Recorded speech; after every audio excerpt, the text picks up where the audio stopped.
Oke, welcome to the comfort zone when gaming becomes so comfort today. Masih bersama gue Adam di sini.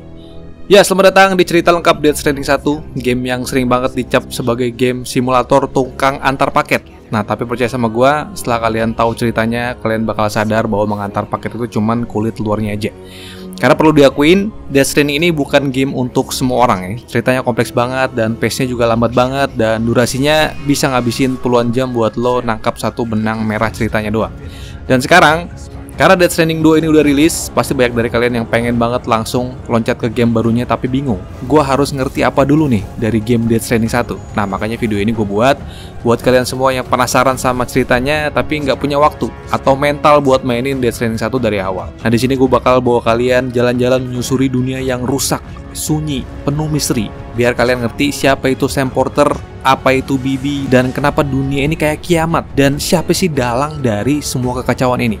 Nah, jadi siapin diri lo, karena inilah plot cerita lengkap dari Death Stranding 1. Bersama gue Adam, and let's begin the story. Sebelum masuk ke ceritanya, gue coba jelasin dulu mengenai kondisi dunia saat ini ya. Jadi dunia di Death Stranding itu udah nggak seperti dunia yang kita kenal ya. Peradaban manusia ini udah nyaris runtuh, karena kota-kota besar ini hancur. Komunikasi antar manusia ini terputus, dan orang-orang kini hidup terisolasi di dalam bunker-bunker bawah tanah. Sehingga tidak ada yang bisa kita lihat di permukaan ya. Sepi, sunyi, dan terasa kayak pasca kiamat. Nah, semua ini terjadi karena sebuah fenomena misterius bernama Death Stranding.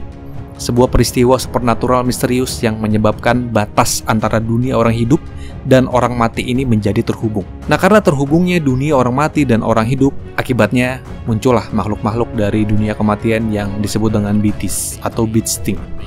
Jadi mereka ini memang nggak bisa dilihat sama orang biasa kayak kita. Nah, tapi keberadaannya ini sangat mematikan. Nah, karena Beasts ini bisa menelan manusia dan bisa menyebabkan voidot. Apa itu voidot? Yakni ledakan yang setara nuklir. Jadi ledakannya ini bisa ngilangin satu kota dari peta. Nah, bayangin aja ya, satu orang yang ditelan sama Beasts sama dengan satu ledakan nuklir.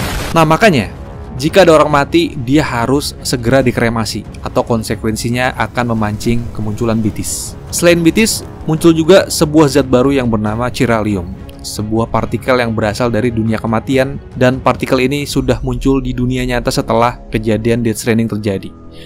Jadi bayangin Chiralium itu kayak semacam debu ya, yang bocor dari dunia arwah ke dunia manusia. Efek dari Chiralium ini bisa menciptakan segala teknologi keanehan di dunia Death Stranding ini menjadi mungkin ya. Jadi bisa berguna banget, tapi juga bisa berbahaya banget. Karena paparan berlebihan terhadap Chiralium ini dapat menyebabkan keracunan atau efek biologis misterius. Karena salah satu sifat dari Chiralium ini adalah bisa mempercepat siklus waktu pada materi biologis yang dikenainya. Misalnya, membuat hujan berubah menjadi hujan timefall, yang artinya kena setetes saja rambut kalian bisa langsung beruban ya. Kulit jadi keriput, bahkan benda logam langsung berkarat. Nah, gara-gara ancaman Beasts, partikel Chiralium, dan fenomena hujan timefall itulah yang membuat umat manusia kini ketakutan. Mereka menghindari permukaan dan mereka membangun kehidupan di bawah tanah. Nah, hasil kini mereka jadi hidup terpencar-pencar di dalam bunker-bunker bawah tanah. Kota-kota besar runtuh, komunikasi terputus, dan permukaan jadi super berbahaya karena Beasts dan hujan timefall yang sengaja manusia hindari. Nah, karena manusia udah nggak bisa hidup bebas dan semua bunker sudah terisolasi, sehingga kini satu-satunya harapan mereka buat bertahan hidup adalah lewat pengantar logistik. Nah, disinilah peran dari Porter kayak Sam ini muncul. Nah, pekerjaan yang hanya dilakukan oleh orang-orang yang super berani, yang rela mempertaruhkan nyawa mereka. Nah, namun Sam ini bukan merupakan abang-abang kurir biasa, karena ia memiliki dua kemampuan spesial yang dikenal dengan sebutan Dooms, yang membuatnya ini bisa merasakan kehadiran Beasts. Dan satu lagi, Sam ini memiliki kemampuan Repatriate, yang artinya jika dia mati, ia bisa, tanda kutip ya, berenang mencari tubuhnya yang mati dan kembali lagi dari dunia kematian ke jasadnya selama tubuh fisiknya ini belum hancur. Nah, sebelum cerita awal dimulai, Sam ini sebenarnya pernah menikah dengan seorang wanita yang bernama Lucy, yang Lucy ini merupakan seorang terapis yang bekerja di perusahaan Bridget. Nah, singkat cerita, Lucky ini mengandung anak Sam yang rencananya ini mereka akan menamakan Louis. Nah, namun pada suatu hari, Lucy ini mulai mengalami mimpi buruk yang berulang-ulang karena efek dari Dooms yang diturunkan sama Sam kepada janin mereka. Nah, sebab itu Lucy kerap terbangun tiap malam dan teriak-teriak, diliputi kecemasan dan ketakutan. Nah, sehingga pada akhirnya Lucy diceritakan bunuh diri akibat depresi. Nah, setelah Lucy wafat, Sam mencoba membawa jasad Lucy ini pergi. Nah, namun di tengah perjalanan terjadilah ledakan Vedot yang menghancurkan seluruh kota satelit. Nah, saat itu Sam satu-satunya menjadi orang yang selamat. Ya karena tadi, kespesialan yang memiliki kemampuan sebagai repatriat, sehingga ia bisa hidup kembali ya. Nah, saat itulah si Sam dihantui rasa bersalah ya. Nah, kini satu-satunya yang tersisa adalah foto Lucy yang masih disimpan sama Sam hingga bertahun-tahun kemudian. Oke, tadi gue udah jelasin dikit ya tentang Sam dan kondisi dunia saat ini. Nah, selanjutnya misteri dari Sam dan misteri-misteri dari Death Stranding ini akan diungkap berdasarkan cerita sedikit demi sedikit ya. Nah, kini kita akan coba masuk ke dalam ceritanya. Nah, ini adalah awal scene Sam sedang melakukan rutinitas seperti biasa ya, mengantarkan barang. Nah, saat ini Sam bekerja sebagai seorang porter lepas dan telah dikenal luas dengan julukan The Legend ya, atau Sang Legenda. Nah, dalam dunia yang sudah saling terputus dan hancur ini memang hanya sedikit orang yang berani melintasi daratan yang dipenuhi bahaya. Dan Sam adalah salah satu dari sedikit orang itu. Nah, namun di tengah perjalanan tiba-tiba cuaca berubah dan Sam ini sadar akan adanya sesuatu yang berbahaya setelah melihat burung-burung tewas setelah terkena hujan. Sam lalu memacu motornya dan ia menabrak seorang wanita yang tiba-tiba hilang, membuat sepeda motornya terjatuh.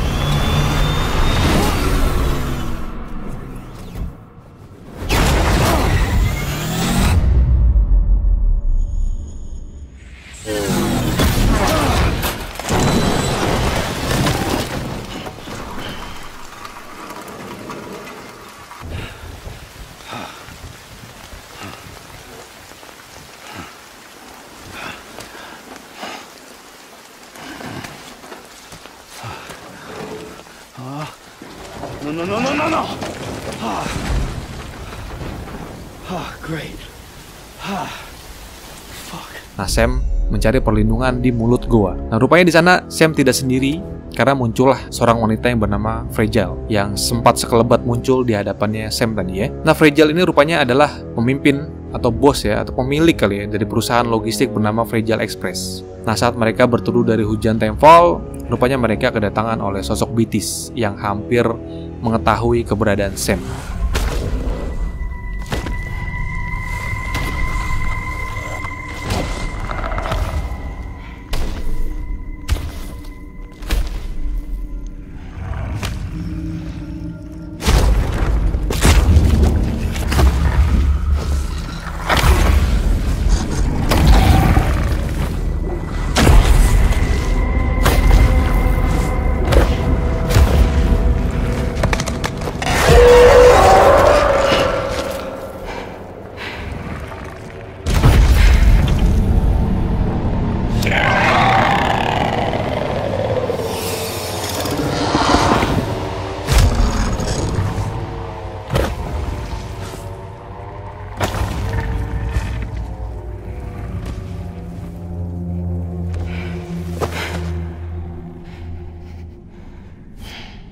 Nah, jadi Beatis atau Beasting ini sebenarnya mereka nggak bisa melihat manusia seperti kita ya, karena mereka nggak punya bentuk indera fisik seperti makhluk hidup biasa. Sehingga mereka hanya bisa merasakan kehadiran makhluk hidup ya, melalui jiwa dan aura kehidupan. Jadi cara mereka mendeteksi manusia itu bukan dengan penglihatan indera biasa, tapi lewat sensor spiritual, mirip kayak indera keenam gitulah. Nah, itulah makanya Beatis ini nggak selalu langsung agresif gitu ya. Kadang Beatis ini cuma lewat atau patroli aja gitu ya, dan nggak langsung nyerang manusia kalau belum yakin ada mangsa. Nah, pada momen itu Sam terlihat memang sangat beruntung karena bisa tetap tenang dan Beatis ini nggak mendeteksi sepenuhnya ya, setelah Sam juga tadi tahan napas. Nah, setelah bebas dari ancaman Beatis, Fragile ini sempat mengenalkan diri, dan setelah mereka ngobrol dikit-dikit ya, akhirnya Fragile ini berpamitan dengan Sam. Nah, tadi juga kita sempat ngelihat Fragile ini bisa menghilang. Nah, karena gue jelasin dikit ya, karena Fragile ini punya level Dooms yang sangat tinggi ya. Semakin tinggi levelnya, semakin kuat kemampuannya. Nah, Fragile ini punya Dooms level tinggi banget. Bahkan Fragile ini bisa tanda kutip ya, melangkah masuk ke dalam the beach atau sebut aja pantai ya. Yang dimana pantai ini kita sebut aja dimensi perantara antara orang hidup dan orang mati. Jadi zona transisi dimana jiwa-jiwa ini menunggu sebelum menuju akhir. Tempat dimana waktu dan ruang ini tidak linear. Nah, Fragile ini memiliki kemampuan untuk masuk ke dalam pantai. Dan dibantu dengan alat berbasis partikel chiralium tadi ya, seperti pakaian khusus dan payung berbahan partikel chiralnya, hal itulah yang membuat Fragile ini bisa melakukan chiral jump atau teleport gitu sebut aja ya. Oke, balik ke cerita. Setelah berpisah, Sam ini melanjutkan mengirimkan paketnya ke kota Central Knot City.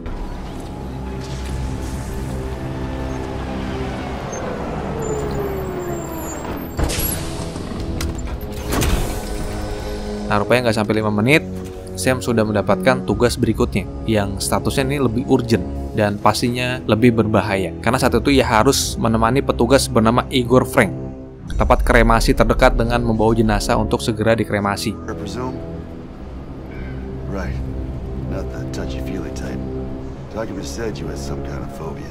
Nah, sempat terlihat Sam menolak berjabat tangan, ya karena bukan karena Sam sombong gitu ya. Karena Sam ini mengidap fobia yang disebut dengan ephine-posmiphobia. Adalah kondisi di mana seseorang mengalami ketakutan ekstrim atau kecemasan berlebihan ketika disentuh sama orang lain. Nah, dalam kasus ini Sam sangat tidak nyaman. Bahkan dengan sentuhan kecil seperti jabat tangan atau tepukan bahu tuh membuat dia nggak nyaman banget gitu ya. Nah, si Igor Frank ini adalah petugas dari tim pembuangan mayat dari perusahaan Bridge. Nah, di sini mereka meminta bantuan sama Sam untuk segera mengantar jenazah seorang korban bunuh diri yang tubuhnya ini mulai mengalami necrotizing atau pembusukan cepat ya. Dan Sam ini disuruh nemenin untuk menuju ke fasilitas kremasi terdekat, karena jika tidak, ya konsekuensinya ya akan memicu kehadiran Bitis.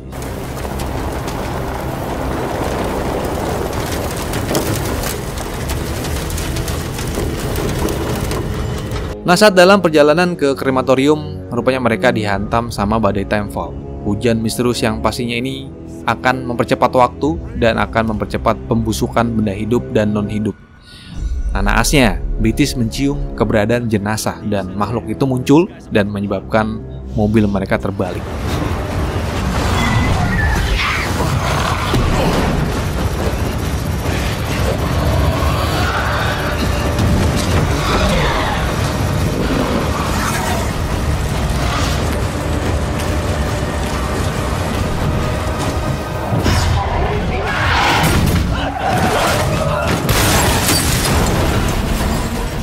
Nah, lalu tanah mulai bergelombang dan terbuka, dan jenazah disedot ke dalam tanah, dan ini menandakan aura chiralium dari jenazah yang belum dikremasi ini rupanya sangat menarik kehadiran Bitis ke lokasi itu. Nah, Igor dan sopirnya mencoba melawan, tapi satu persatu ditarik oleh Bitis ke dunia kematian.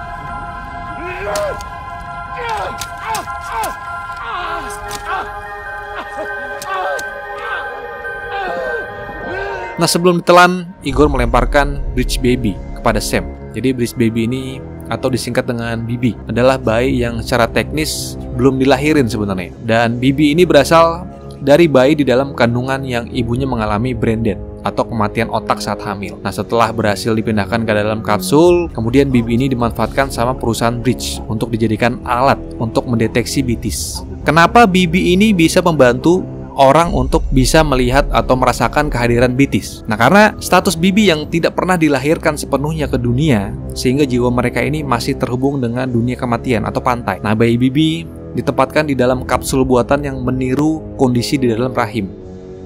Sesaat setelah memegang Bibi, saya mendapatkan ancaman selanjutnya setelah muncul pria misterius berpakaian serba hitam yang akan kita kenal dengan nama Higgs. Jadi Higgs ini adalah musuh utama pada series Death Stranding 1 yang ia memiliki kekuatan untuk memanipulasi partikel chiralium dan ia juga memiliki dooms yang levelnya tinggi banget. Nah, di sini Higgs berhasil memanfaatkan jenazah yang tidak dikremasi tadi dan kebetulan juga di sini areanya penuh dengan kepadatan chiralium. Sehingga di sini Higgs berhasil memanggil Bitis raksasa. Nah, setelah memegang Bibi, Bitis muncul dalam wujud raksasa yang sangat besar. Nah, Bitis tersebut menyebabkan Voidot besar-besaran setelah menelan Frank dan sopirnya, menghancurkan area itu dan meninggalkan kawah raksasa.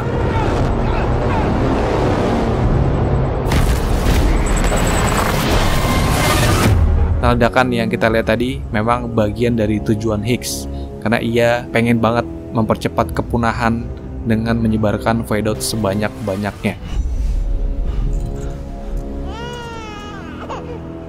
Saat bangun, ia melihat pemandangan yang ganjil. Terdapat 5 sosok makhluk melayang di udara. Nah, para sosok ini memang tidak dijelaskan secara langsung siapa mereka. Nah, namun diyakini mereka berhubungan dengan II atau Extinction Entity, makhluk-makhluk kosmos yang menjadi penyebab kepunahan di bumi. Karena dalam lore Death Stranding, bumi telah mengalami 5 kepunahan massal. Nah, masing-masing kepunahan itu dipicu oleh II atau Extinction Entity. Ada 5 kepunahan besar yang tercatat dalam sejarah bumi, mulai dari pendinginan global sampai munculnya asteroid yang menyebabkan kepunahan dinosaurus. Nah, sekarang pada Death Stranding 1 kita sudah masuk ke dalam potensi kemunculan II yang ke-6 yang akan menyebabkan kepunahan massal manusia. Nah, Sam yang mati di sana dengan kemampuan repatriatnya, ia mampu kembali hidup dan berenang melalui dimensi antara hidup dan mati, dan ia bangkit kembali di dunia nyata.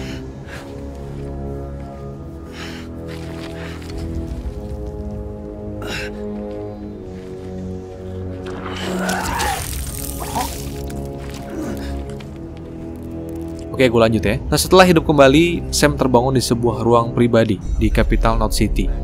Nah, di sana ia diberikan tugas oleh pria bernama Deadman, ilmuwan yang sangat eksentrik dari organisasi Bridges. Nah, di sini Sam ditugaskan untuk mengantarkan morfin kepada seorang tokoh wanita terkenal, yakni Presiden Bridget Strand, yang ternyata di sini terungkap bahwa Sam adalah anak dari Presiden Bridget Strand atau pemimpin terakhir Amerika Serikat yang sekarang dikenal bukan nama Amerika ya, tapi UCA atau United City of America, sebuah federasi gabungan dari kota-kota bawah tanah yang terisolasi, terputus satu sama lain. Nah, misi dari Bridget ini adalah ingin menyatukan kembali UCA menjadi saling terhubung satu sama lain dengan menggunakan teknologi Chiral Network ya tadi ya. Dan demi menuntaskan niatnya itu, ia telah mengirimkan anaknya yang bernama Emily dalam ekspedisi perjalanan ke barat untuk membangun Chiral Network. Dengan adanya Chiral Network yang akan menghubungkan seluruh UCA, harapannya kekuatan Chiral Network ini mampu untuk membangun kembali peradaban dalam dunia yang sudah terputus ya. Nah, di dalam ruangan isolasi di Capital Knot City, Sam berdiri di sisi tempat tidur ibunya, yakni si Bridget ya. Yang di sini Bridget terlihat udah sekarat ya karena terkena kanker. Nah, di sini Bridget ini atau si emaknya Sam memohon kepada Sam untuk melanjutkan misi Emily dalam melakukan perjalanan ke barat dan menyatukan kembali Amerika. Nah, namun sayangnya di sini ceritakan Emily tidak bisa melanjutkan misinya itu. Nah, namun di sini Sam menolak permintaan emaknya untuk melanjutkan tugas Emily karena Sam ini udah tidak lagi percaya sama negara, pada masyarakat, bahkan pada manusia.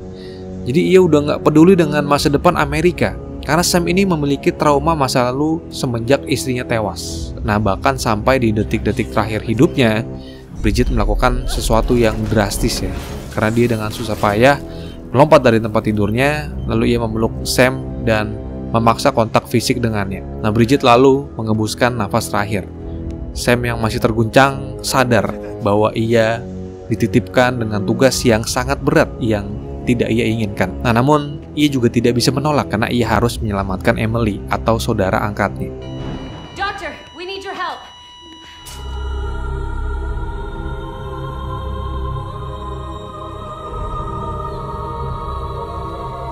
Nah, untuk mencegah tubuh Bridget ini berubah menjadi bitis akibat nekrosis atau pembusukan tubuh secara chiral, jasadnya Bridget harus segera dikremasi. Nah, tugas itu jatuhlah kepada Sam, yang tugas berikutnya membawa Sam untuk membawa jenazah tubuh ibunya itu ke krematorium di sebelah barat Capital Knot City.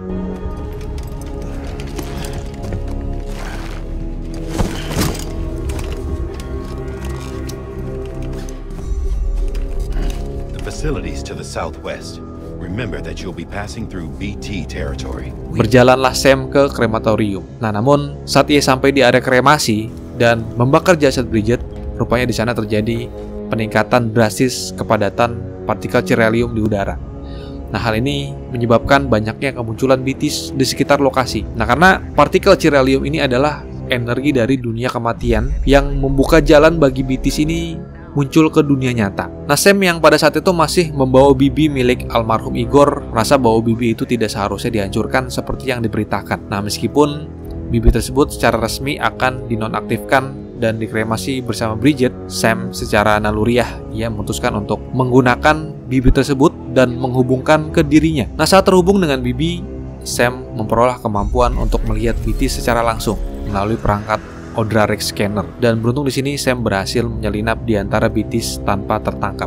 Kemudian ia kembali ke Capital Knot City dengan selamat dan di sini membuktikan bahwa Bibi ini bukan sekedar alat, tapi rekan yang menyelamatkan nyawanya. Sesampainya di Capital Knot City, Sam bertemu lagi dengan Day Hartman. Nah, Day Hartman ini merupakan direktur dari perusahaan Bridge, dan di sini muncullah Emily dalam wujud hologram. Karena diceritakan saat itu Emily masih bisa berkomunikasi lewat proyeksi hologram. Karena kan dia sedang ditangkap nih sama kelompok teroris Homo Demon saat melakukan ekspedisi ke Edge Knot City atau kota paling ujung dari UCA. Karena tadi ya, ekspedisi itu bertujuan untuk menyambungkan kembali kota-kota yang terisolasi melalui Chiral Network. Nah, mereka ingin Sam melanjutkan misi Emily atau saudara angkatnya, yakni menyambungkan seluruh kota dari timur sampai barat ya, satu demi satu, dan diakhiri dengan menyelamatkan Emily yang saat itu berada di Edge Knot City. Dan nantinya setelah diselamatkan, rencananya Emily ini akan dibawa kembali ke Capital Knot City, tempat dia akan diangkat sebagai Presiden United City of America atau UCA untuk menggantikan Bridget ya. Nah, namun di sini Sam tidak tertarik rupanya sama ide menyatukan kembali UCA. Apa itu menyatukan UCA? Tai kucing. Menurutnya mungkin seperti itu. Karena ia tetap sinis terhadap politik, lembaga, dan konsep apa itu Amerika. Karena trauma masa lalunya membuatnya menolak terlibat lebih jauh ya. Nah, tapi saat mendengar bahwa Emily rupanya dalam bahaya, nah Sam akhirnya terpaksa menerima misi tersebut. Bukan karena dia percaya sama Amerika, tapi karena Sam peduli sama Emily, saudara angkatnya. Nah, sebelum mulai perjalanan ke barat, Sam dilengkapi dengan perlengkapan pengiriman standar Bridge ya. Termasuk di sini dia mengenakan pakaian pelindung, scanner, dan sistem penyimbang beban ya. Dia juga diberikan sebuah alat yang bernama Keep-It, jadi kayak semacam perangkat kayak kalung USB kristal lah, yang digunakan untuk menghubungkan terminal-terminal kota ke jaringan Chiral Network gitu ya. Nah, setelah bermodalkan beberapa alat canggih ya, Sam menuju ke Port Knot City sebagai kota tujuan pertama yang harus dihubungkan oleh Sam ke dalam Chiral Network. Nah, singkatnya setelah sukses mengaktifkan jaringan hingga ke Port Knot City, Sam kemudian bersiap menyeberang ke wilayah tengah benua untuk menuju ke kota keduanya, yakni di Lake Knot City. Nah, namun sebelum berangkat, rupanya Sam dihadang kembali oleh Hicks, sang pemimpin kelompok teroris Homo Demon ya, yang sedang menyandera Emily, yang pernah muncul tempo hari kan si Hicks saya pada saat si Igor Frank itu mati ya. Nah, dalam pertemuan keduanya itu Hicks mengatakan suatu hal yang Sam belum mengerti. Nah, di sini Hicks membocorkan rahasia besar bahwa rupanya Emily adalah extension entity atau II berwujud manusia yang akan membawa siklus kepunahan dunia, seperti yang sudah terjadi 5 kali ya sepanjang sejarah bumi. Dan Emily ini dianggap akan menjadi pemicu last trending, yaitu potensi akhir umat manusia. Nah, namun Hicks tidak menjelaskan lebih lanjut dan Sam juga tidak terlalu memperdulikan apa yang dikatakan sama Hicks. The girl, for instance, she's not like you or me. Dooms ain't her thing.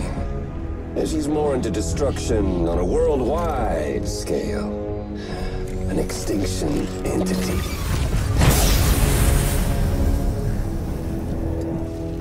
Lalu Hicks memanggil BTs raksasa dan memaksa Sam untuk bertarung.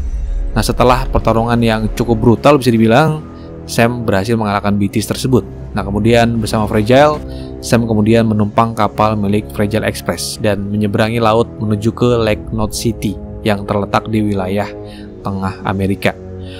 Nah, setibanya di Lake Knot City, tepatnya di wilayah tengah ya, Sam melanjutkan misinya untuk menyambungkan lebih banyak kota dengan pemukiman kecil atau di sini disebut preppers ke dalam Chiral Network. Nah, setelah berhasil menghubungkan 3 pemukiman kecil, Sam bersiap menuju ke South Knot City sekaligus untuk mengirimkan paket bantuan. Nah, saat Sam bersiap mengirimkan paket bantuan ke kota besar berikutnya, ia diberikan sebuah kontainer milik Fragile Express oleh seseorang yang mengaku sebagai karyawan perusahaan Bridge. Nah, orang itu mengklaim bahwa kontainer itu hilang dalam pengiriman sebelumnya dan harus ikut dikirim bersama dengan bantuan. Nah, namun setelah memeriksa secara teliti dan mencurigai gelagat aneh, Sam menyadari bahwa anggota Bridges tadi bukan orang biasa, melainkan Hicks yang menyamar. Karena kontainer itu bukan berisi bantuan, melainkan sebuah bom termonuklir aktif. Karena jika dibiarkan, bom itu akan menghancurkan seluruh kota South Knot City dan memicu fade out besar-besaran dan akan menjadikan kawah mati tak berpenghuni. It's a nuke! Not again. That bastards can't do this to me again. The timer's already started. I can't stop it. We only have one option. Sam, you've got to get rid of it. Take it down to the crater next to South Mountain. Sam kemudian berpacu dengan waktu dan membawa bom itu menjauh dari kota, dan ia berhasil membuangnya ke danau atau ke kawah di sebelah timur South Knot City. Nah, setelah berhasil menyelamatkan South Knot City, di sini Fragile bercerita bahwa ia dan Hicks rupanya dulu ya, mereka sempat bekerja sama dalam satu perusahaan ya. Nah, Fragile dulu dia percaya banget sama Hicks bahwa Hicks akan menjadi sekutu yang baik, karena Hicks juga memiliki kekuatan Dooms level tinggi yang membuat Hicks ini tampak seperti teman yang berharga. Nah, hingga akhirnya Hicks menyalahgunakan hubungannya dengan Fragile dan ia diam-diam menyusup ke kota South Knot City. Nah, di sana ia membawa bom termonuklir dan mengancam Fragile untuk diberikan dua pilihan. Pilihan pertama, Fragile harus membawa bom itu masuk ke dalam kota South Knot City dan menyebabkan kehancuran. Atau opsi kedua, Fragile boleh membawa bom tersebut keluar kota South Knot City, tapi dengan konsekuensi dia harus berjalan atau disiksa di bawah hujan Timefall. Nah, saat itu Fragile memutuskan untuk menyelamatkan kota South Knot City. Lalu ia telanjang di bawah Timefall, hanya mengenakan topeng dan satu sarung tangan. Ia berlari menyeberangi gurun, membawa bom menjauh dari kota. Nah, akibatnya hampir seluruh tubuh Fragile ini sebenarnya rusak karena Timefall ya. Cuman gak kelihatan aja ya. Nah, kini hanya wajahnya Fragile aja yang tetap tersisa, tetap muda dan utuh. Tapi kalau kalian lihat dalamannya, wah, udah senja banget gitu kayaknya. Karena seluruh tubuhnya tuh jadi tua, keriput dan hancur, seperti seorang lansia gitu ya. Nah, saat itu Fragile difitnah sebagai pelaku pemboman South Knot City, walaupun dia yang menyelamatkan mereka gitu ya. Nah, saat itu membuat perusahaan Fragile ini hancur. Reputasi Fragile juga tercemar. Hicks berhasil mengkhianati Fragile, lalu ia cabut dari perusahaan Fragile Express dan ia memilih atau bersekutu dengan kelompok Homo Demon ya, yang menculik Emily sekarang ya, dan jadi ketuanya. Nah, setelah berhasil mengantarkan bantuan ke South Knot City dan dengerin cerita dari Fragile, Sam bersiap kembali melanjutkan perjalanan ke Mountain Knot City. Nah, namun tiba-tiba dalam perjalanan Sam mendapati fenomena supercell, di mana terciptanya badai cera raksasa akibat kepadatan partikel chiralium yang sudah terlalu besar di sini, sehingga bisa menyebabkan badai.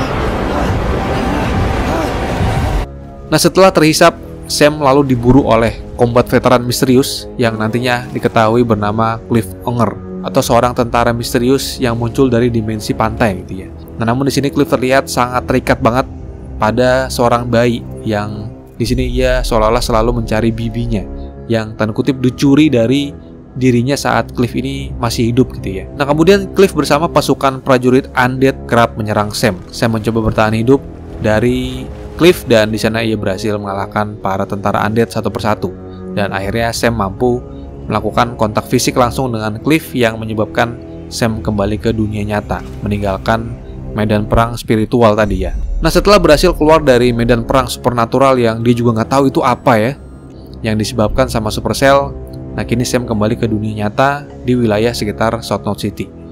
Nah, ia di sana segera dikasih tahu nih sama salah satu ilmuwan yang akrab disapa dengan Mama, bahwa kata si Mama bahwa tidak ada perubahan waktu yang berlalu sama sekali di dunia nyata sejak Sam ini tersapu badai. Nah, di sini memperkuat fakta bahwa di dalam pantai atau di dalam The Beach, dunia fisik ini berjalan dengan waktu yang nggak sinkron. Jadi waktu pergerakan orang lain, bahkan proses biologis ini benar-benar terhenti bagi Sam selama ia berada di dalam badai supercell tadi ya. Nah, ini menegaskan saat itu Sam masuk ke tempat yang bersifat tidak terikat oleh waktu linear seperti dunia fisik kita ya. Karena ketika Sam terhisap, sebenarnya secara fisik ia terlempar ke dimensi lain yang tampak seperti medan perang dunia ke-1. Nah, gue jelasin, tempat ini sebenarnya adalah pantai milik Cliff. Jadi bukan masa lalu ya. Jadi Sam saat itu masuk atau terseret ke dalam pantai milik Cliff. Maksudnya apa tuh? Jadi menurut lore Death Stranding ya, setiap individu kayak kita ya, manusia ini memiliki pantai masing-masing. Jadi seperti halnya sidik jari manusia yang tercipta unik satu sama lain. Jadi pantai setiap jiwa manusia itu mencerminkan kondisi mental dan emosional tiap individu. Jadi bisa beda-beda nih antara pantai manusia satu dengan pantai lain. Nah, pada kasus Sam, pantai milik Sam ini selalu menampilkan anak bayi yang memang belum dijelasin di awal ya. Nah, sementara pada kasus Cliff, pantai miliknya ini selalu menampilkan suasana Perang Dunia Pertama. Dan orang seperti Sam dan Fragile ini memang memiliki kemampuan Dooms yang cukup tinggi ya, sehingga mereka ini bisa masuk ke dalam pantai orang lain karena memiliki kemampuan Dooms yang level tinggi. Namun ada satu pengecualian penting yang memungkinkan seseorang ini bisa masuk ke dalam pantai milik orang lain bahkan jika mereka ini tidak memiliki kemampuan Dooms ya. Jadi kuncinya itu terletak pada keterikatan emosional dan trauma. Jadi semakin dalam hubungan emosional atau traumatis ya seseorang dengan si pemilik pantai, maka semakin besar juga kemungkinan mereka bisa terhubung secara spiritual ke dalam pantai tersebut, atau bahkan tubuhnya bisa masuk secara fisik ya ke dalam pantai gitu ya. Nah, kejadian Supercell tadi menandakan ada hubungan keterkaitan yang kuat nih antara Sam dengan Cliff. Tapi apa? Nah, sampai sini memang belum dijelasin nih. Dengerin aja dulu ya. Oke, kita balik ke cerita. Nah, di sini Mama kemudian manggil Sam ke dalam laboratorium miliknya. Dan di sana si Mama ini menjelaskan bahwa kipit atau perangkat mirip kalung yang digunain sama Sam untuk menyinkronkan terminal ke kota Chiral Network rupanya memiliki kecacatan nih. Hal inilah yang menyebabkan kenaikan kepadatan partikel chiralium ini yang terlalu tinggi. Yang hal itu bisa memicu kemunculan BTs lebih banyak lagi. Nah, jadi saat itu solusi dari Mama adalah Sam ini harus memberikan hardware atau kipit baru gitu ya, harus mengganti gitu ya hardwarenya. Nah, namun kipit itu kan tetap butuh update software gitu ya. Dan sayangnya satu-satunya orang yang bisa mengupdate software kipit milik Sam ini adalah si saudari kembarnya Mama yang bernama Lockney. Nah, tapi sayangnya Lockney nggak tinggal di situ. Karena saat itu Lockney tinggal di Mountain Knot City. Nah, itu artinya Sam harus menunda perjalanan ke Knot City dan menyelesaikan tugas dulu untuk menuju ke Mountain Knot City bertemu dengan Lockney, si kembarannya Mama. Karena kalau enggak ya Sam nggak bisa menggunakan alat kipit, karena alat kipit kan tadi untuk menyambungkan kota ke Chiral Network gitu ya. Jadi percuma juga loh kalau ke Knot City tapi nggak bawa kipit, ya percuma juga perjalanannya jadinya, nggak bisa ngapa-ngapain gitu. Oke, balik ke cerita ya. Sam di sini akhirnya merubah perjalanannya menuju ke Mountain Knot City untuk mencari keberadaan Lockney lebih dulu. Nah, setelah menempuh perjalanan berat melintasi medan salju, badan Timefall dan ancaman BTs, nah Sam akhirnya tibalah di Mountain Knot City. Sampai di sana. Nah, namun alih-alih sambutan yang hangat gitu ya, Sam langsung ditolak sama Lockney mentah-mentah. Lockney ini menolak untuk mengupdate software kipit milik Sam. Nah, padahal itu kan satu-satunya cara biar Sam bisa lanjut ke Knot City. Nah, di sini terungkap bahwa Lockney menyimpan dendam dan luka mendalam setelah kematian anaknya dulu ya, karena anaknya dulu terkena Timefall. Jadi saat itu Lockney nyalahin perusahaan Bridge dan sistem yang dinilai gagal menyelamatkan mereka. Nah, setelah ditolak, Sam kembali lagi ke laboratorium milik Mama. Nah, di sana Mama memutuskan untuk menggunakan jalan terakhir untuk membujuk Lockney secara langsung. Sehingga Mama harus meninggalkan laboratorium miliknya untuk bertemu langsung dengan Lockney. Nah, namun cara ini memang memiliki konsekuensi yang besar. Karena meninggalkan lab sama dengan memutus hubungan Mama dengan bayinya. Nah, maksudnya apa nih? Nah, jadi kalau kalian lihat nih, si Mama kayak lagi gendong bayi gitu ya. Jadi dulu ceritain ya, jadi dulu banget ya saat masih kerja di fasilitas penelitian milik Bridget ya. Jadi Mama ini tengah mengandung bayi perempuan. Nah, namun ketika pada waktunya melahirkan, fasilitas tempat ia bekerja runtuh akibat Timefall yang sangat ekstrim saat itu. Nah, akibatnya Mama terjebak di reruntuhan dengan tubuh tertimpa bangunan. Dia nggak bisa bergerak dan tidak bisa diselamatkan segera. Nah, dalam kondisi sekarat, Mama tetap melahirkan bayinya sendirian. Nah, namun bayi itu tidak sempat bernapas di dunia nyata karena bayi tersebut mati sesaat setelah keluar dari rahim. Nah, tapi karena saat itu tingginya kepadatan partikel chiralium di sekitar Mama, rupanya bayi tersebut tidak sepenuhnya pergi ke dunia kematian. Jadi bayinya itu kayak lahir lagi, tapi lahir di dalam pantai dan menjadi BTs yang BTs-nya terikat secara spiritual dengan Mama. Nah, setelah insiden itu, jiwa bayinya ini tetap terhubung dengan Mama melalui tali pusar spiritual. Nah, bayi tersebut menjadi BTs tipe unik, tidak agresif, dan selalu muncul dekat Mama. Bahkan melayang-layang di udara seperti janin, yang Mama bisa merasakan keberadaannya setiap waktu dan bahkan bisa berkomunikasi secara emosional dengannya. Nah, ini yang membuat makanya Mama nggak bisa meninggalkan lab miliknya atau menjauh dari lokasi tempat bayinya eksis di dalam pantai. Karena hubungannya dengan bayinya itu udah terlalu kuat banget. Nah, di sini Sam menggunakan alat khusus pemberian Mama yaitu core cutter untuk memotong tali pusar tersebut. Hal ini ya tadi bisa memutus ikatan jiwa antara Mama dan bayinya.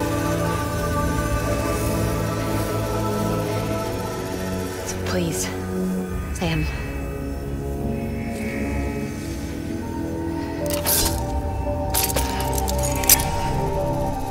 Do it.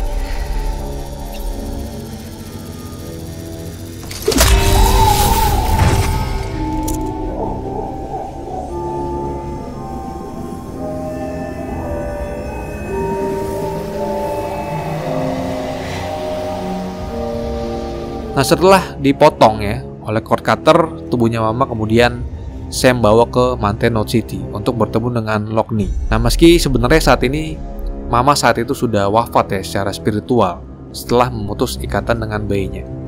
Nah, saat Sam menyerahkan tubuh Mama kepada Lockney, nah momen emosional terjadi di sini.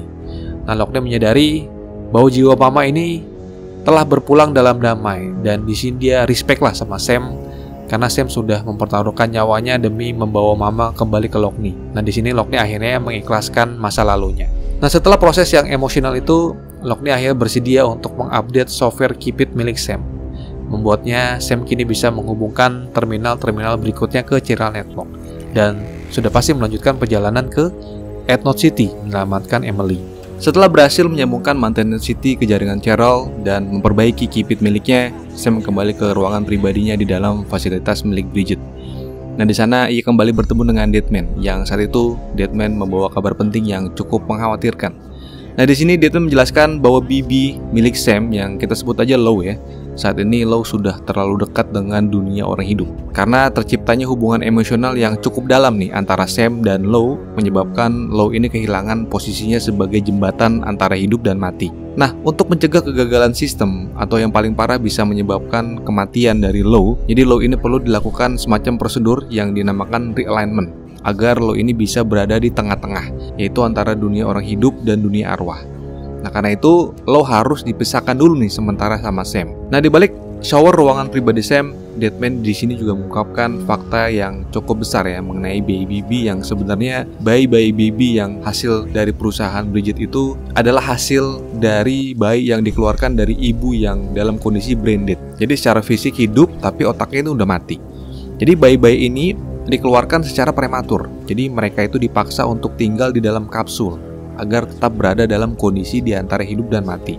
Nah, hal itu memperlihatkan nilai moral dalam organisasi Bridget yang dianggap nih nggak pantas banget gitu ya. Nah, namun Deadman di sini juga mengungkapkan bahwa dia lama-lama nih curiga juga nih sama Bridget, si emaknya Sam ya, yang udah meninggal yang di awal ya.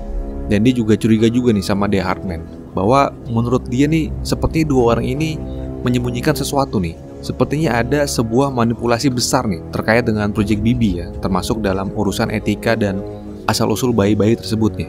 Nah, Deadman kini semakin gak percaya nih sama tujuan organisasi Bridget. Nah, tanpa BB di sisinya, Sam harus melanjutkan ekspansi jaringan Chiral di wilayah sekitar pegunungan ya. Karena tidak membawa BB pasti lebih sulit ya, karena Sam juga jadi agak susah nih untuk mendeteksi keberadaan BTs gitu ya. Walaupun begitu, si Sam berhasil tuh menghubungkan beberapa kota kecil. Nah, setelah jaringan selesai diperluas, Sam saat itu menuju ke sebuah kabin terpencil di pegunungan untuk ketemu lagi sama Deadman. Karena saat itu si Deadman ngabarin kalau Low ini udah di realignment atau udah bisa digunakan lagi. Nah, namun saat mendekati lokasi, rupanya saat itu terjadinya kepadatan partikel chiralium yang bisa dibilang kembali tinggi, sehingga terciptanya supercell, dan hal itu menyapu mereka semua ya, Sam, Low, dan Deadman ke dalam dimensi medan perang yang lain. Nah, kali ini Sam terbawa ke dimensi yang menggambarkan Perang Dunia Kedua, jadi di Eropa Timur ya. Jadi lagi-lagi ini adalah dimensi atau pantai pribadi milik Cliff Unger, yang diduga Cliff ini adalah ayah biologis dari Low. Nah, di sini Sam kembali lagi dikejar sama Cliff dan pasukan undead miliknya. Sam kabur, menyusuri parit-parit dan gorong-gorong bawah tanah. Nah, setelah berhasil bertemu kembali dengan Deadman dan Low yang berada di dalam gorong-gorong, Sam menghadapi Cliff sekali lagi. Nah, di sini Sam berhasil menyentuh Cliff. Jadi setelah dinyentuh, semuanya kembali ke dunia nyata.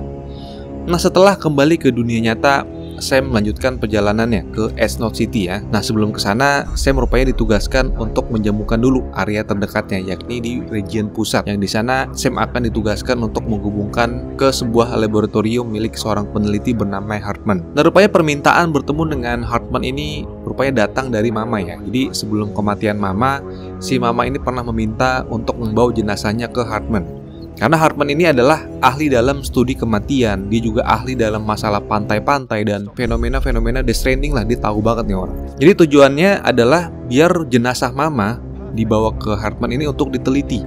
Karena rupanya jasadnya Mama ini tidak membusuk seperti mayat orang lain gitu ya.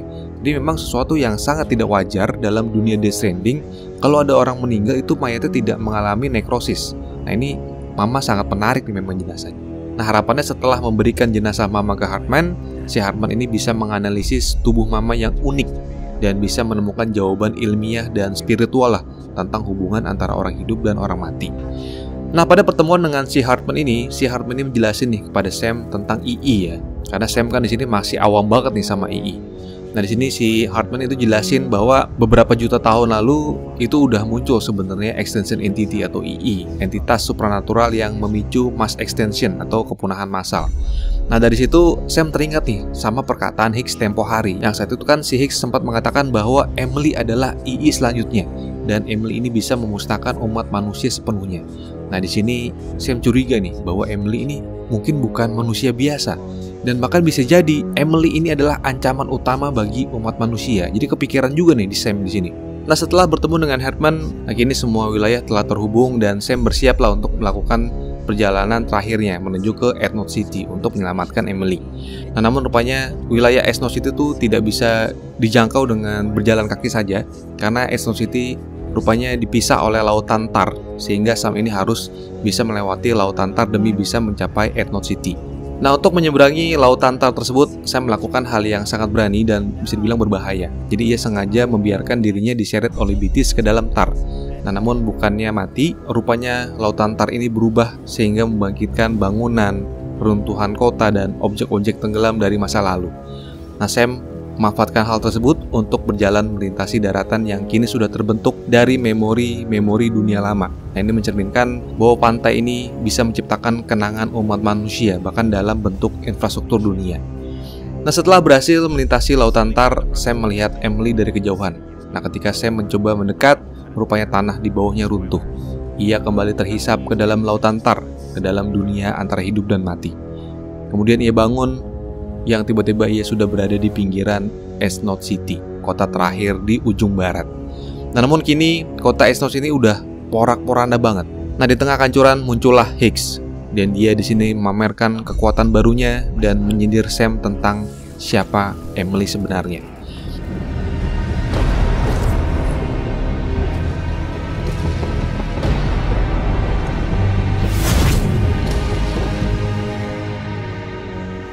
Nah sebelum bisa bertemu dengan Emily, Sam harus menyelesaikan misi terakhirnya, yakni menghubungkan Earth City, simpul paling barat dari Amerika. Nah meskipun penuh bahaya, Sam tetap melangkah.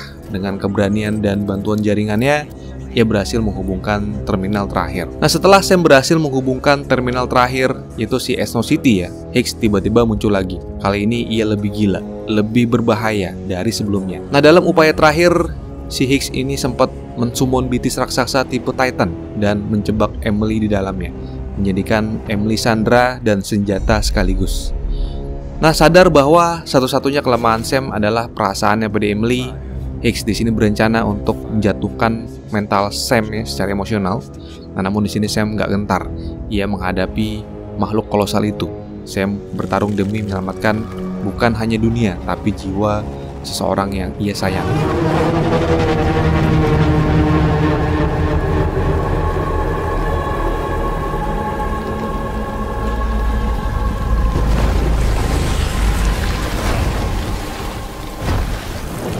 Nah setelah berhasil mengalahkan Beatis raksasa dan menghubungkan jaringan Cheryl hingga ke ujung barat Amerika, Sam ditarik ke dalam pantai oleh Higgs untuk pertarungan terakhir. Now picture Amelie in her beach. You love her, right? You love her. Here it is.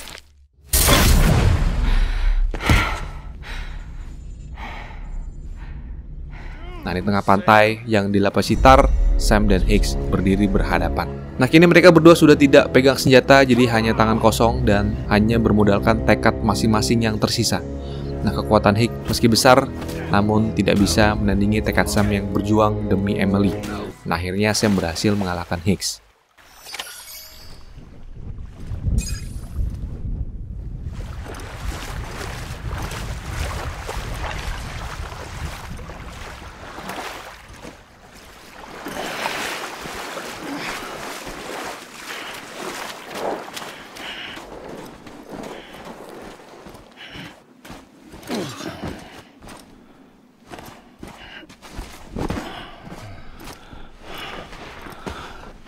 Nah, sesuai janjinya kepada Fragile, Sam ini tidak membunuh Hicks. Jadi ia bahkan membiarkan pria itu hidup dalam keadaan tak berdaya dan sendirian, dan menyerahkan nasibnya kepada Fragile untuk memutuskan takdir dari Hicks ini apakah mau dibunuh atau enggak, sebagai balas dendam dulu karena Fragile ini pernah dihianati sama Hicks.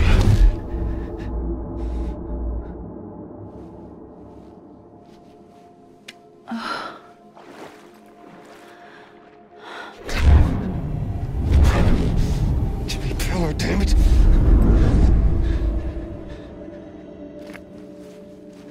Oh, what's this? You're already broken. The fuck? I'm Higgs. I'm the particle of God that permeates all existence. What are you?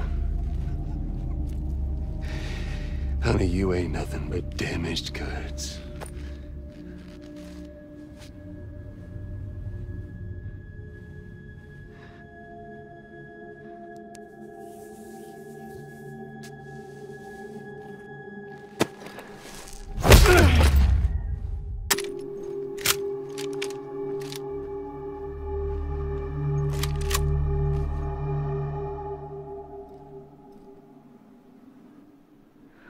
Took you so long.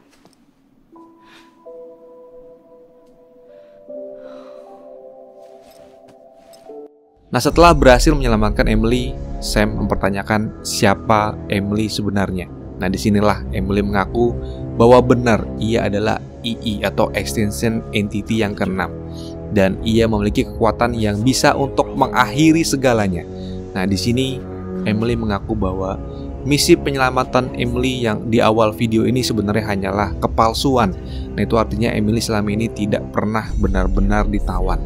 Jadi ia berbohong agar Sam ini termotivasi melakukan perjalanan dari timur ke barat untuk menghubungkan seluruh region dengan jaringan Chiral Network gitu ya. Jadi Emily mengakui bahwa semua ini adalah rencana yang telah dirancang sejak awal, termasuk rencananya memanipulasi Hicks, membohongi Sam tentang statusnya sebagai Sandra. Nah, dengan kata lain, Hicks yang kita lihat ini adalah pion. Jadi ia memang sengaja diberikan kekuatan melalui koneksi ke pantai dan topeng emas yang dapat mengakses kekuatan Chiral. Nah, Emily memanfaatkan Hicks sebagai seorang yang sudah kehilangan kepercayaan pada umat manusia, dan Hicks percaya bahwa kehancuran adalah akhir yang layak. Nah, sebagai EE, Emily berhasil mempengaruhi Hicks yang menganggap Emily sebagai dewi atau nabi dan percaya misinya adalah mempercepat akhir zaman. Nah, sebab itulah Emily memberinya kekuatan, koneksi ke pantai, membuat Hicks merasa berkuasa, padahal dia hanyalah alat uji. Dalam adegan sunyi penuh emosi, Sam dan Emily berjalan bersama di pantai, satu-satunya waktu di mana mereka bisa bersama lagi sebagai dua jiwa. Namun kebahagiaan mereka terhenti setelah kemunculan Die Hardman yang masuk ke dalam pantai milik Emily. Kok bisa ada Die Hardman di sini? Nah, rupanya setelah Sam berhasil menyambungkan seluruh UCA ke dalam jaringan Chiral, rupanya saat itu telah terjadi perubahan fundamental dalam cara pantai ini bekerja. Jadi Chiral Network ini secara tidak langsung juga menghubungkan semua pantai pribadi masing-masing individu ke dalam jaringan Chiral pusat. Maksudnya apa nih? Jadi mungkin kalian bisa bayangin seperti ini ya. Jadi sebelumnya setiap pantai manusia adalah pulau terpisah-pisah di tengah laut gitu ya.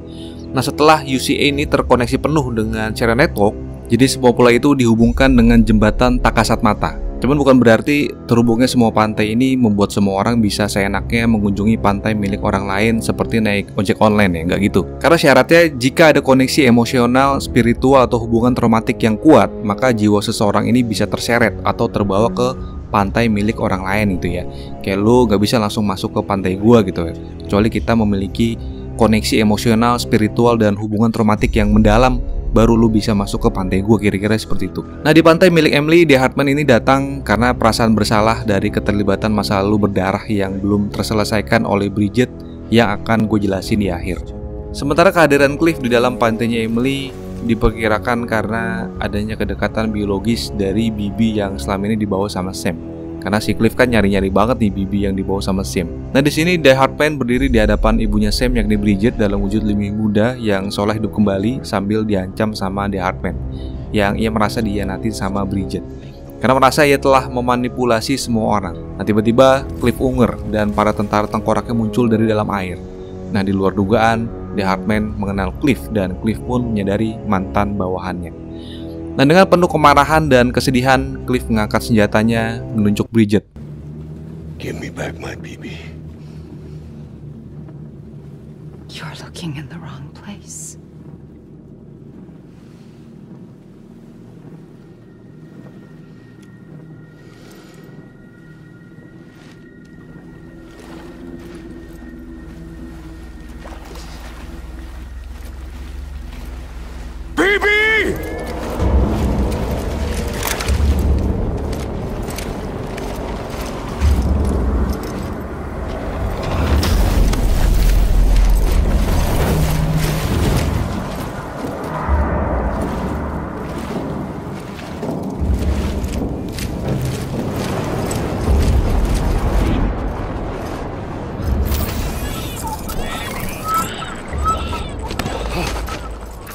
Emily?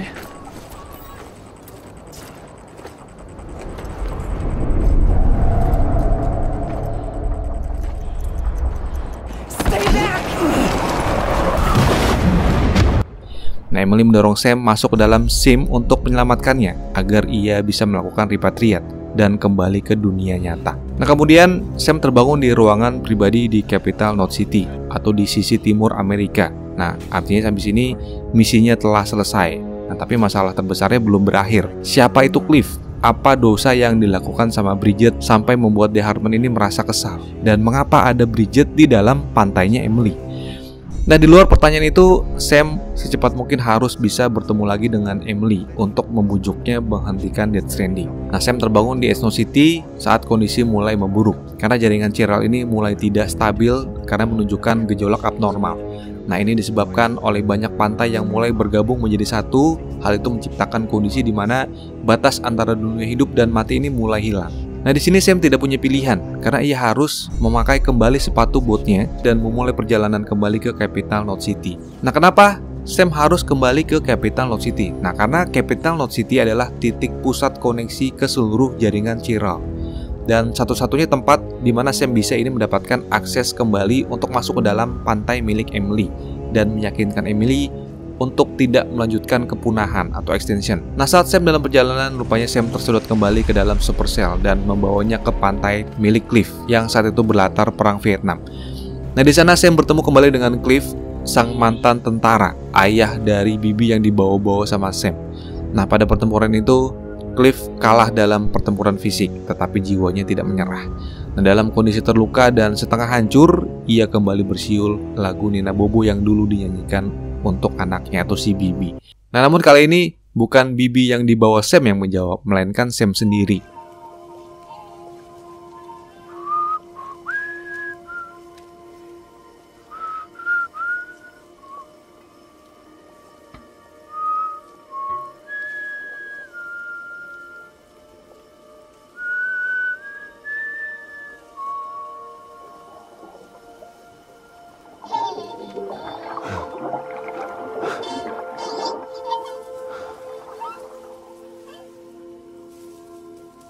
They told me your name was Sam Porter. When you were Sam Bridges. My bridge to the future.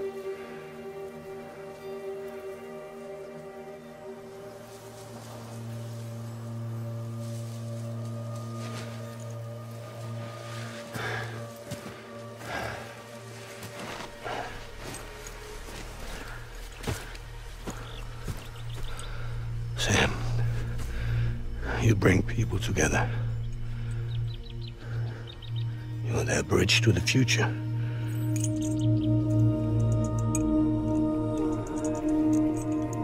Come on, Sam. Stand up.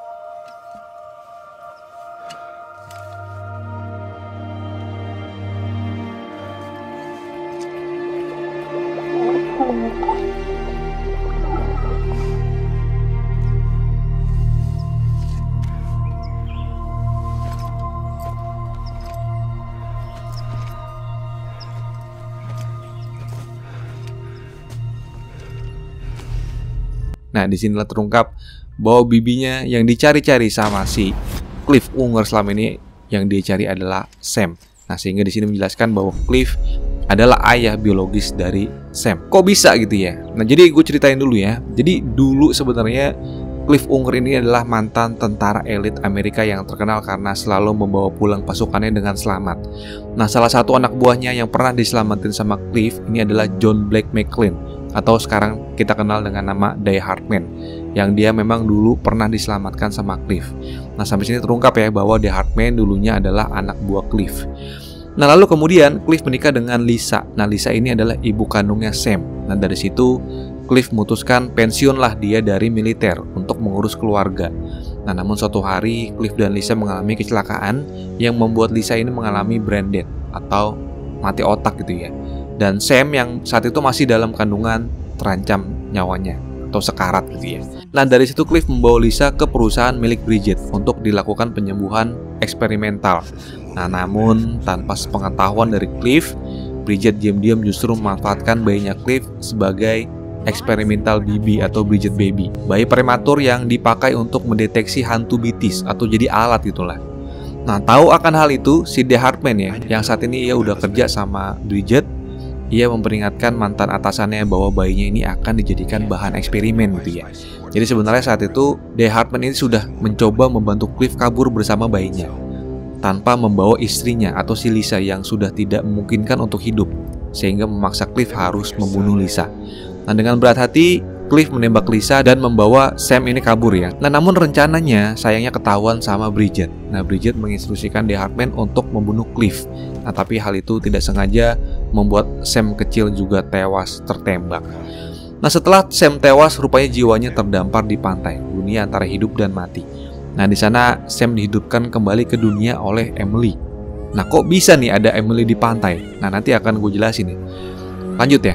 Meski Sam bukan anak biologisnya si Bridget, rupanya Bridget ini sangat menyayangi Sam seperti anaknya sendiri. Nah, namun Bridget saat itu memutuskan untuk tetap membesarkan Sam karena Sam sebagai manusia pertama yang bisa atau berhasil kembali dari kematian gitu ya. Sehingga saat itu Bridget ingin memahami mekanisme repatriasi atau hidup kembali dari alam perantara antara dunia orang hidup dan dunia orang mati. Nah, setelah dihidupkan, Sam diurus sama Bridget sampai dewasa. Sementara Cliff ya menjadi bitis yang terus mencari bibinya. Dia sering menyerang Sam karena mengira bibi Low yang dibawa sama Sam ini anaknya dia gitu ya. Nah, namun kini Cliff sadar bahwa Sam adalah anak kandungnya yang selama ini dia cari. Dan akhirnya jiwanya kini tenang setelah memeluk Sam. Nah, setelah kejadian itu, Sam kembali tersadar di Port Knot City. Sam ditunjukkan sebuah pengakuan dari Die Hardman bahwa Emily dan Bridget adalah orang yang sama, tapi terpisah menjadi dua bagian. Bridget atau Emily adalah dalang di balik Death Stranding yang sengaja memicu kepunahan manusia. Nah, namun pada titik ini Sam belum sepenuhnya mengerti perkataan dari Die Hardman. Apa ini maksudnya orang, gue gak ngerti. Sehingga ia memutuskan untuk berlanjutlah, mendingan gue langsung ketemu sama Emily aja untuk minta penjelasan semua. Sam akhirnya bertemu kembali dengan timnya, si Fragile, Hardman, Lockney, dan Deadman. Nah, dengan sisa tenaga, Fragile dibantu tim mengirim Sam ke pantai milik Emily agar Sam ini bisa bertemu dengan Emily untuk menuntaskan semuanya. Help me look for Emily.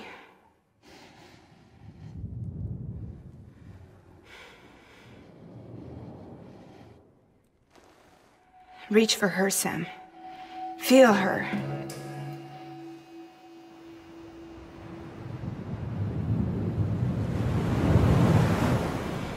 I know you love her. You love her.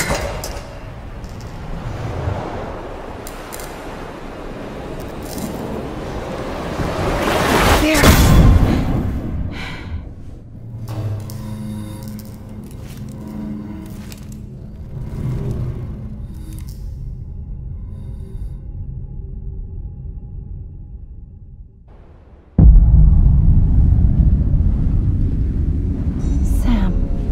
Nah, setelah diteleport, di sanalah Sam mencari-cari Emily hingga akhirnya ia muncul di hadapannya, mengenakan gaun merah berdiri sendirian di ujung dunia.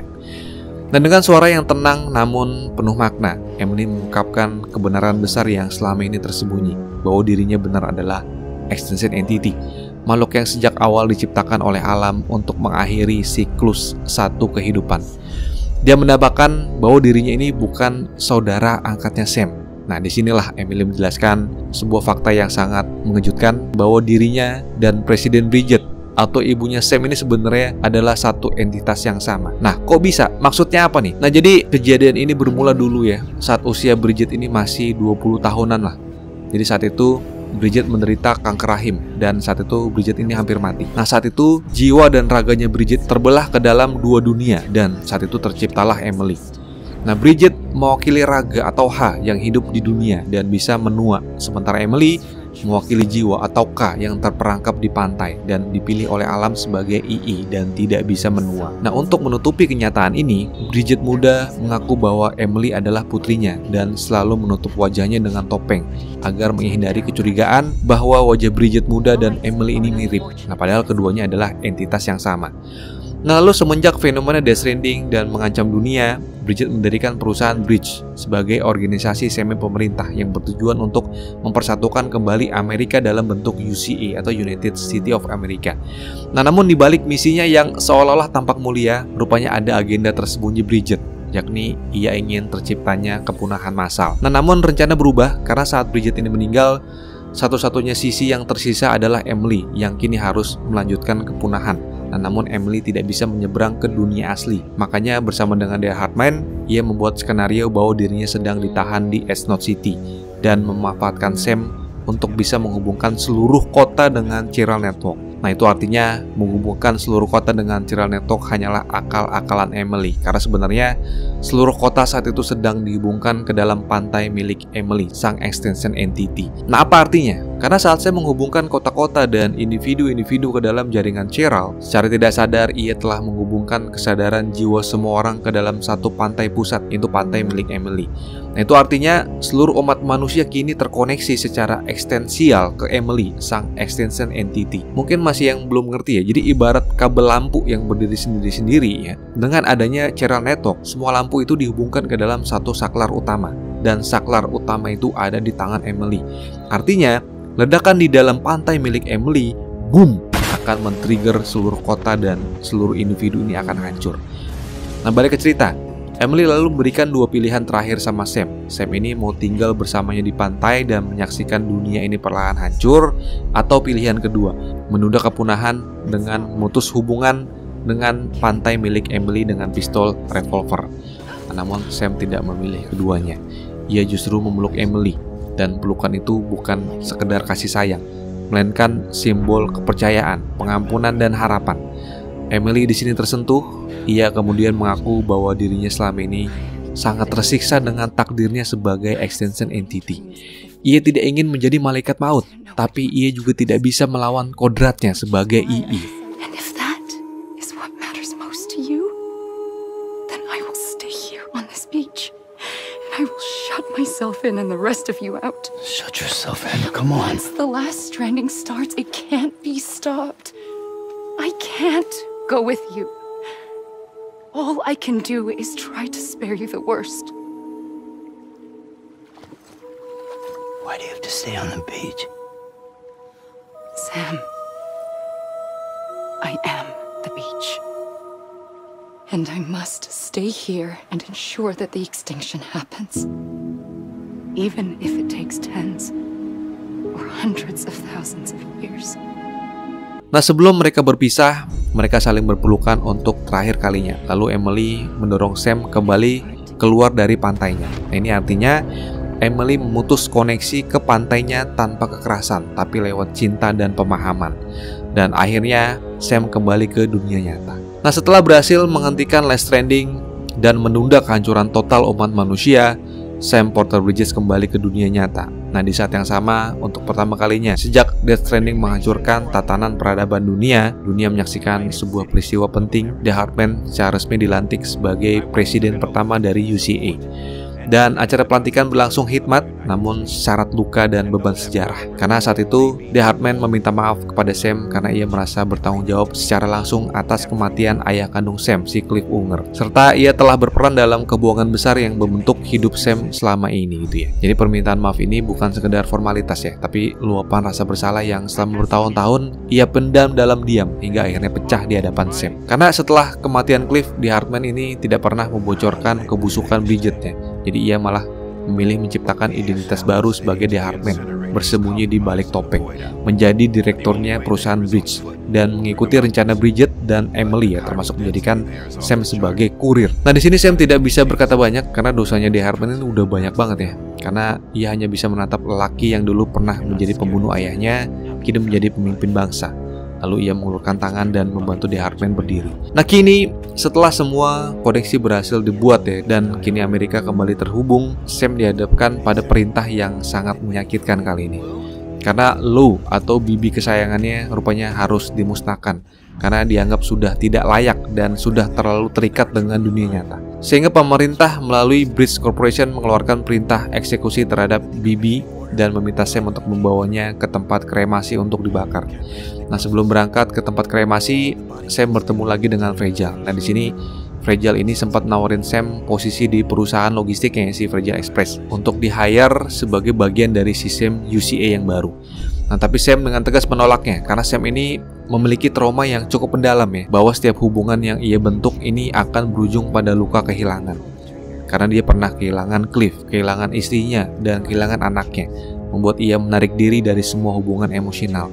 Maka ia memilih untuk menjauh dari siapapun yang ingin dekat. Nah, sesampainya di tempat kremasi, saya meletakkan cufflink atau penghubung ke jaringan Chiral. Ia meletakkan Lou dan bersiap untuk mengikuti prosedur eksekusi. Nah, tapi di saat terakhir, saya mengambil kembali Lou dari potnya. Ia rupanya menolak untuk membiarkan Lou terbakar seperti mayat tak bernyawa. Kemudian Sam menjadi terhubung secara spiritual dengan bayi Lou. Sam menggenggam Lou yang tampak tak bernyawa. Nah, dalam pelukan, bayi itu tampak sudah mati. Tapi tiba-tiba Lou menangis dan muncullah tali pusar hantu muncul menghubungkan mereka.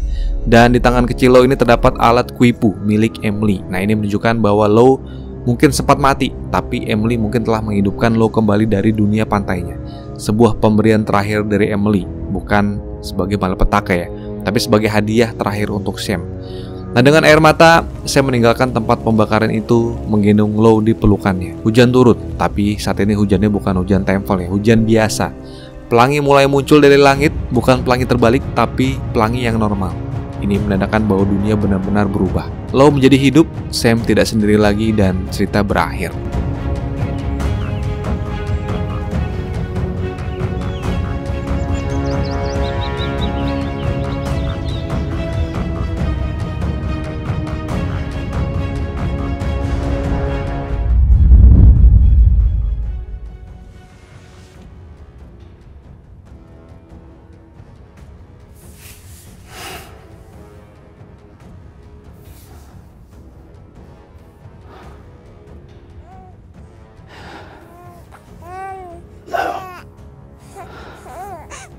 Dan namun akhir ini bukan benar-benar akhir, karena di tempat lain, di balik garis pantai lain yang belum terjamah, sesuatu yang lebih gelap sedang bangkit. Sesuatu yang akan mengguncang makna kehidupan itu sendiri. Dan itu akan menjadi pengantar dari cerita Death Stranding 2 on the Beach. Semoga kalau video ini yang nonton udah lebih dari 50.000 kali ya, gua akan lanjutin sampai cerita Death Stranding 2. Oke, mungkin itu aja dari gue. Semoga video ini bisa memberikan kalian informasi dan hiburan buat kalian, terutama buat kalian yang nggak mau main Death Stranding 1 dan mau loncat langsung main di Death Stranding 2. Semoga video ini bisa membantu kalian ya. Seperti biasa, silahkan di like, share, dan subscribe jika kalian ingin mendukung channel ini untuk update video setiap minggunya. So, I'll see you guys in the video and thank you for watching. Gue Adam signing off, and bye-bye guys.